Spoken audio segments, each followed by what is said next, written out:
What is going on, people of YouTube? My name is Kurtyoy and welcome to my new series, currently untitled, something like Derby Review or something. But basically, for example, I take Sunderland and I take Newcastle and we compare their seasons so far.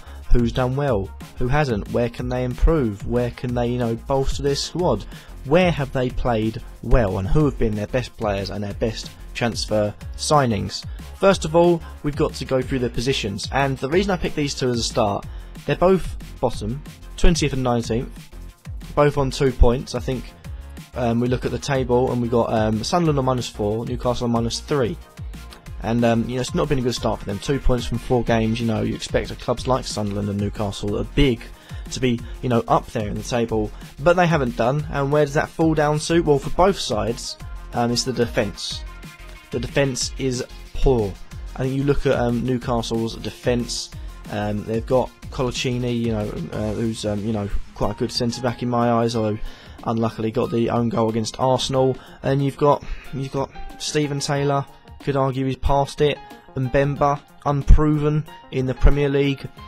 You've also got Williamson, who I don't know if he's at the club anymore, to be honest.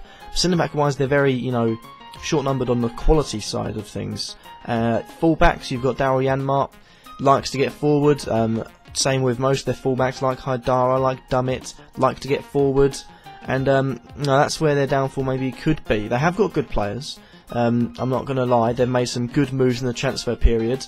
We look at the likes of Mitrovic. If he can calm down, he's got the potential to be good. Wijnaldum has had a good start so far. I think Florian Thauvin, I think they signed. Yeah, Florian Thauvin is another one. He looks like he could have a bit of potential. Price tag, has been questioned by French reporters by being maybe a little bit too high for the the proven record or the unproven record he has so far, a bit like the Anthony Martial deal to Manchester United. But so far they've made very good moves in the transfer market. Now, where does Newcastle need to improve on? For me, the defence is okay. I did mention all the defence. One thing I did not mention is Tim Krul, and the reason is because I think he is one of the most underrated, if not the most underrated keeper in the world. The job he does is incredible. He's a big goalkeeper, he makes saves, he can get down easy, and for a big goalkeeper to get down well, you very rarely see that, and you've seen it in the previous games. He has been Newcastle's lifeline. The only player in the defence that's possibly pulled through is him. The amount of saves he made against Arsenal, the amount of saves he made against Manchester United, you look at games like that and you think, if they could maybe improve up the field, which is where they need to focus on, they could be a very dangerous team. And the reason I say that is because in 4 games they have scored just 2 goals. Not very good, and they've all been coming in the same game. I think that was Wijnaldum, and I can't remember who else scored at the moment. I probably won't have it on the screen as I forget to edit things in, but I will hopefully be editing this quite heavily. But as far as Newcastle are concerned, if they can improve the attack, they'll be okay, because they drew 0-0 to Manchester United. They lost 1-0 to Arsenal. They drew 2-2. At the start of the season. If they can just get maybe more attacking wise, they can win games. They haven't really got that proven goal scorer. Cisse, he's very hot and cold. If he's on his form, when he's on his day, he's very hard to play against. If he's not on his day, he's very, very easy to counter. And you've got other players like Iosi Perez, very hot and cold. He had a decent season in this first season, but again unproven. We look at other strikers they've brought in. You've got Mitrovic, needs to calm down at the moment. He again, it's horrible to say, but unproven. So maybe they need a proven goal scorer, get him in January, and they could have a fine season from then. Let's move on now to Sunderland, and where I think they have gone wrong. And again, there's nowhere else to start but the defence. Their defence has been poor. You look at the likes of their centre-backs. I mentioned Newcastle not having many decent centre-backs. O'Shea and Brown, arguably you could say, not very good on the pace department and past it. Yunus Kabul didn't fit into Tottenham, didn't play very well at Tottenham, and has proven that he can't really play that well in the Premier League with his move to Sunderland. I know it's probably a bit harsh to say, but he's come in and he hasn't really done the job.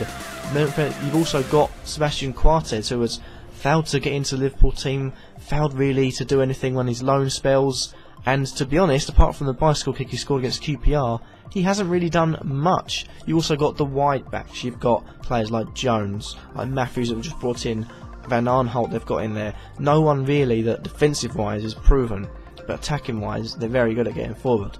And have to admit, you know, Newcastle conceded 5 goals. Sunderland have had a real problem conceding goals. They've conceded 10 so far this season in 4 games, which is poor. The only silver lining is that they can score goals. They've scored 6 goals this season, and arguably their player to watch out for, they've got 2 really. One is Jermaine Defoe, who's picked up 2 goals in the league, 5 in total, including his hat-trick in the League Cup.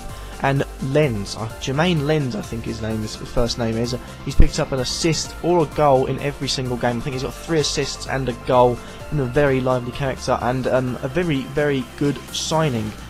They do need to improve the defence though. They did sign Yedlin on deadline day, but again, like I say, he's not going to be good going forward. He's going to be good going forward. Coming back, you know, and again, he's unproven. Didn't make it into the Spurs squad once signed. You know, don't really know much. Not gonna lie, don't know anything about him because he came from the MLS. But you know, again, not proven. They're missing that big leader like Fabrizio Kurtyoy, maybe even like Stephen Taylor to a point. I need that proven centre back that can do a job, that can lead from the back. You know, because if you get a decent triangle, I'm a big believer in you get a decent triangle, then you're sorted. Triangle being the goalkeeper and your 2 centre backs, providing you play with 2 centre backs. So overall, they've had a pretty average start, both of them pretty below average. I'm going to be very harsh. Both have made good strides in the market, as you see. Lenz as well. Lenz is a good signing, and Wijnaldum for Newcastle definitely a good signing. But for me, I have to go with Newcastle. I just feel like if they can get their strikers on form, they can start scoring goals with a keeper like Tim Krul. You know, they've definitely got potential to have a solid defence. Not to say Pantilimon for Sunderland is bad. Pantilimon's also had a very good start, just that their defence, Sunderland's defence, has been very, very ordinary. You know, if that's probably given them a compliment so far this season. For me, Newcastle just edge it, but you know, it's on goal difference, just like they are in the league. If you want to see me do another episode of this, then let me know in the comments down below who you want me to review, and I'll catch you all in the next video. Peace.